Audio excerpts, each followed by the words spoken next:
Hello students, welcome back to my class. So in this class we are going to continue the same unit, 7th unit, but B reading. We are learning about the B reading, which is nothing but the poem. As I have already mentioned, the name of the poem on the board is the Our Legacy, okay, which is written by Anita. So what the poem is going to telling us about, what is the theme of this unit, already we have known. The theme of this unit was cricket. In the last class we have learned about the cricket only, and we have done the grammar part related to that theme only. So the theme of 7th unit is all about related to cricket. That is why the poem is also relating to the theme, Our Legacy. So without any further delay, let's start the poem. First we'll recite the poem, then I'm going to explain the meaning of the poem. We are a team of courage and heart. Every member holds a critical part. No matter what, we shall never quit. Tough and determined with plenty of grit. Now is the time for us to excel. Forget about past mistakes, no point to dwell. Only one thing should remain in our mind, victory. And how we shall find. It's all inside of us, obvious and clear. There is nothing we should hold back or fear. Let's go out there and release our fury. We won't need a judge or a jury. Through our victory, justice shall be served. At the end of the day, our legacy will be forever preserved. So this is the poem. I hope little bit you have understood what the poem is telling us about. For better understanding, let's go into each and every stanza to understand its meaning and explanation of the poem, which is written by Anita. So let's move to the first stanza, what the poem is telling us about. Okay students, the first stanza is, we are a team of courage and heart. Every member holds a critical part. What do you mean by critical? Important. No matter what, we shall never quit, tough and determined with plenty of grit. What do you mean by grit? Is nothing but the courage. Courage, yes. So what this stanza is telling is, we are a team. हम लोग पूरी completely, we are a team of courage and heart. Of courage and heart means with full of strength, with full of energy, with full of boldness and heart.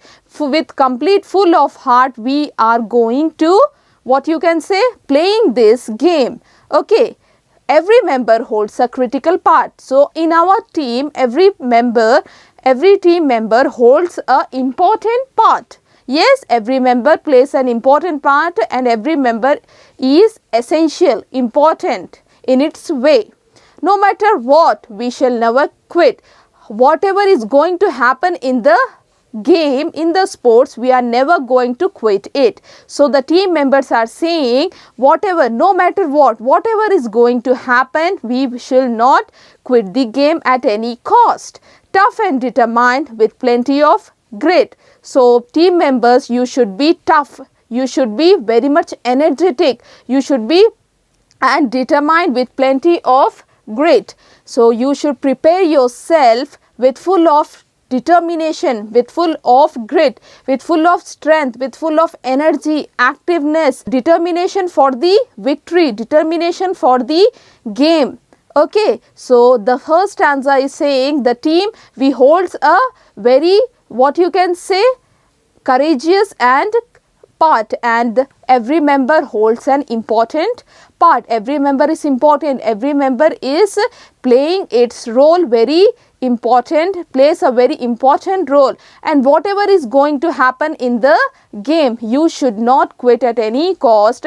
You have to play with full of determination, with full of strength, with full of energy, enthusiasm. You have to be bold, be courageous till the end, no matter whether we are losing the game, no matter whether we are winning the game. You should never ever going to lose your courage till the game comes to an end. So this is the explanation of the first stanza. So let's move to the second stanza, what the team has to perform, how the team has to perform, and what is the essential role of the team to play the game.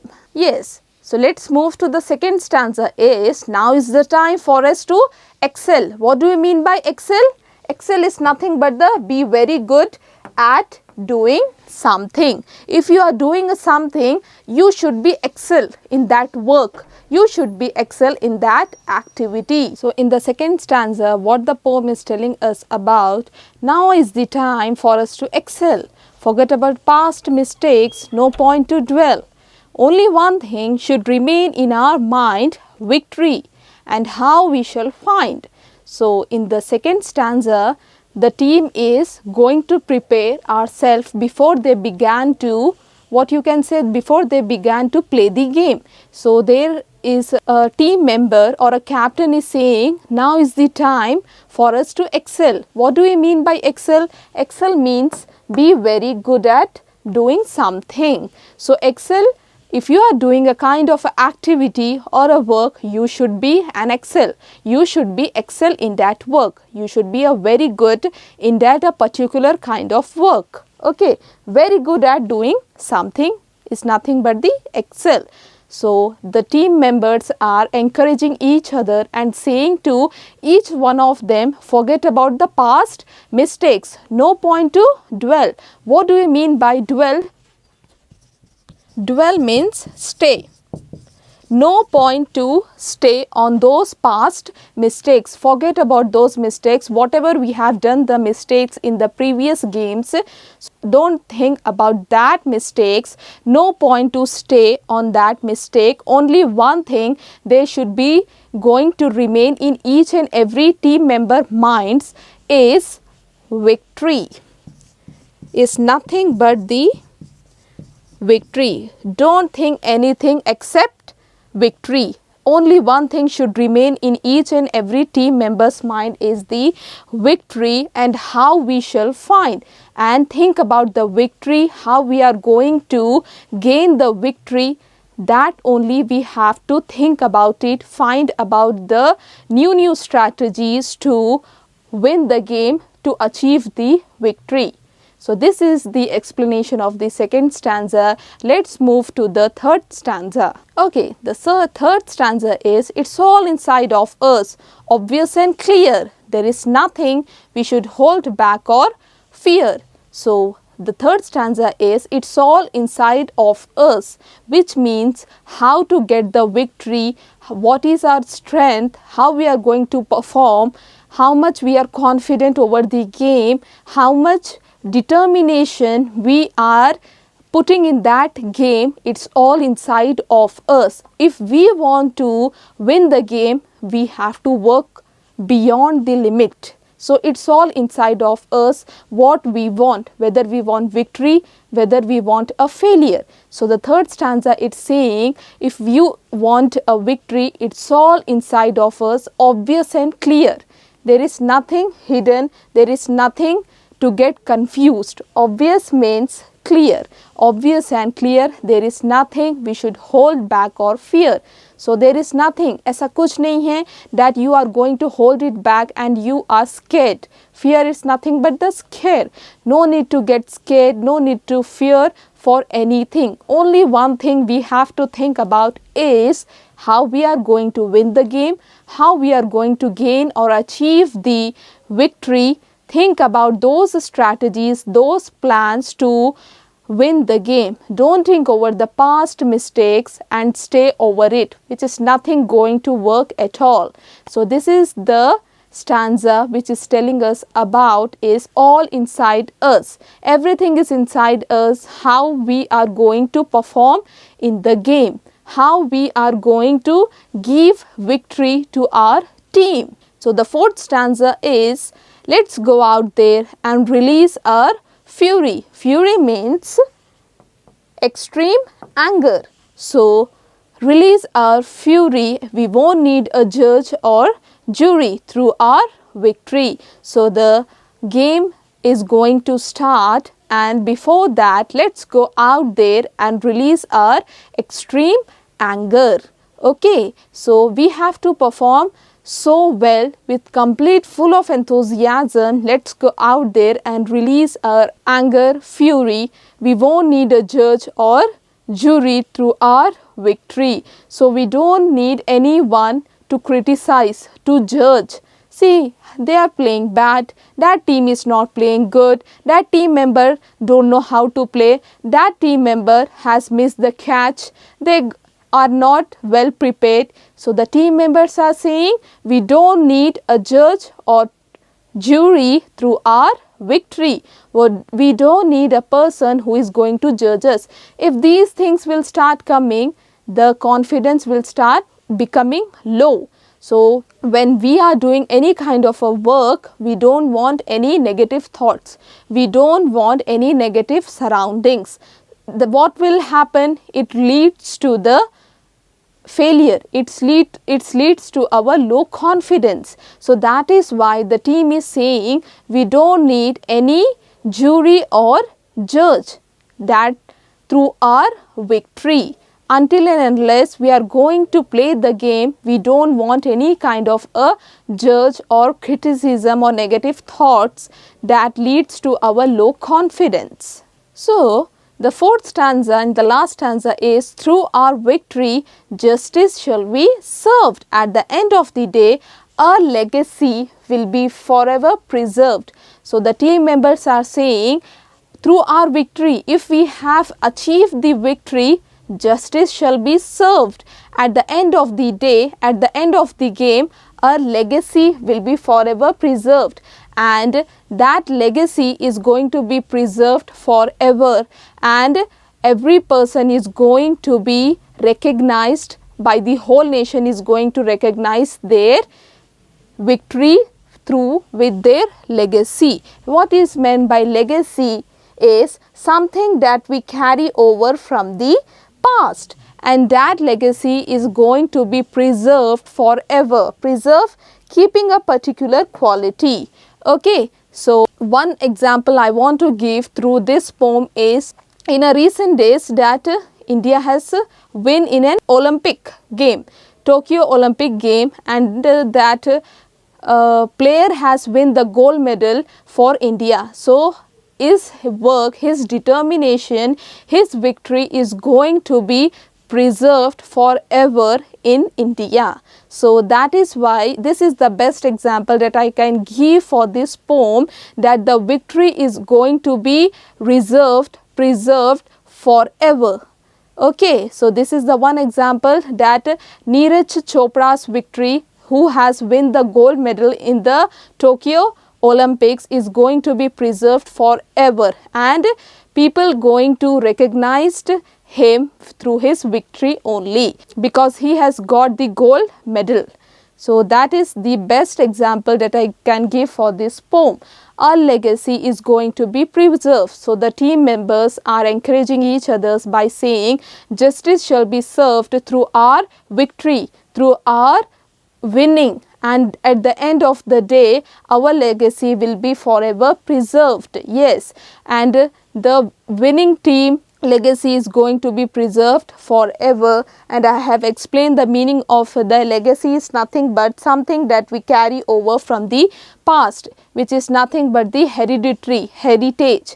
This is going to be written in the history. Legacy is nothing but the heredity.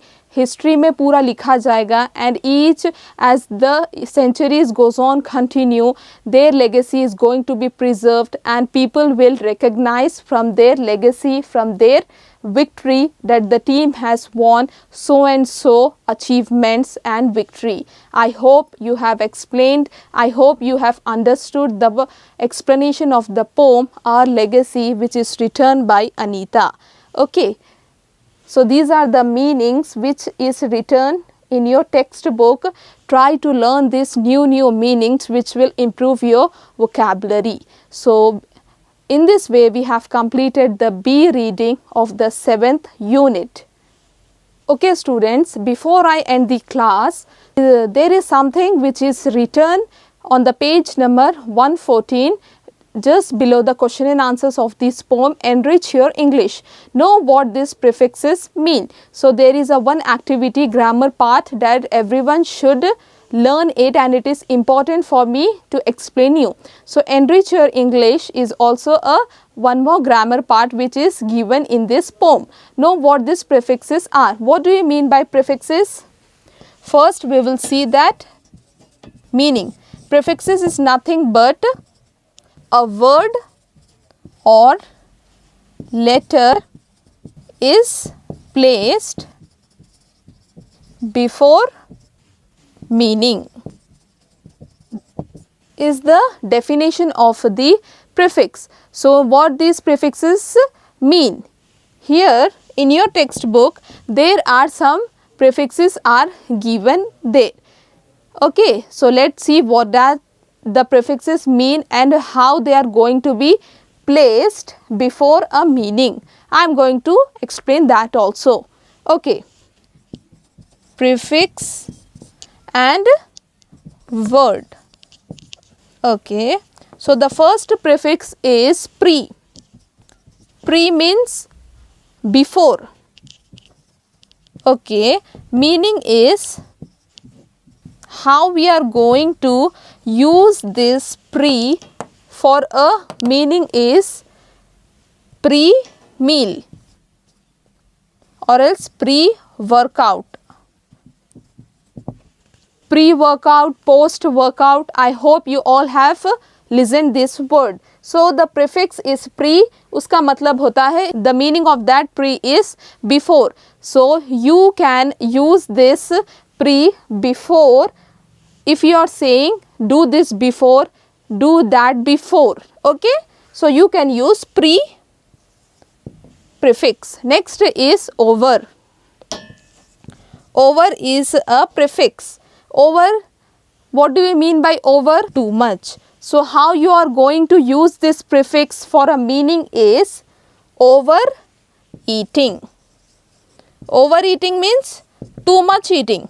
See, over is a prefix, meaning is too much. Too much eating, overeating, both are same. So these are called the prefixes which are going to be placed before a meaning. So before a meaning we are placing an prefix is the definition and explanation of the prefix. One more is miss. Another prefix is miss. What do you mean by miss is wrong? Wrong or incorrect. How we are going to use this prefix miss in a meaning is misunderstanding. Misunderstanding is the meaning. Misunderstanding is the meaning. So what is the prefix here is miss and the word is wrong. Okay, so these are the new grammar thing which we have learned is the prefix. A word or letter is placed before a meaning. So these are all the prefixes which are given in your textbook and their words are also given. Meanings I have written by my own. I have created with my own. So in this way, for your better understanding, I have explained how these prefixes are going to be framed in a meaning. Another prefixes are co. What do we mean by co? What is the word? With or together. Co-existence, coincidence. Co is used when you are, what you can say, writing something together. Another is re. Re कब use होता है? When you are doing that a particular thing again and again. For example, the meaning it could be return, rewrite. Okay. Eighth last is the under.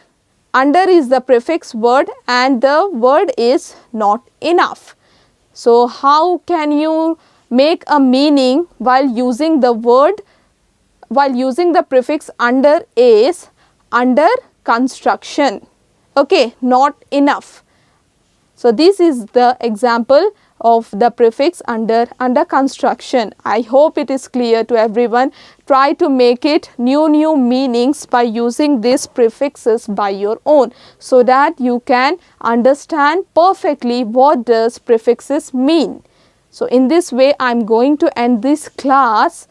In the next class we are going to start another unit, which is the 8th unit. Till then, revise these prefixes, understand the meaning and try to create own sentences, own meanings of these prefixes, and don't forget to do the activities of the grammar part which we have learned in the last class, which are modals or modal verbs in the grammar and vocabulary class. Till then, take care of yourself. Thank you.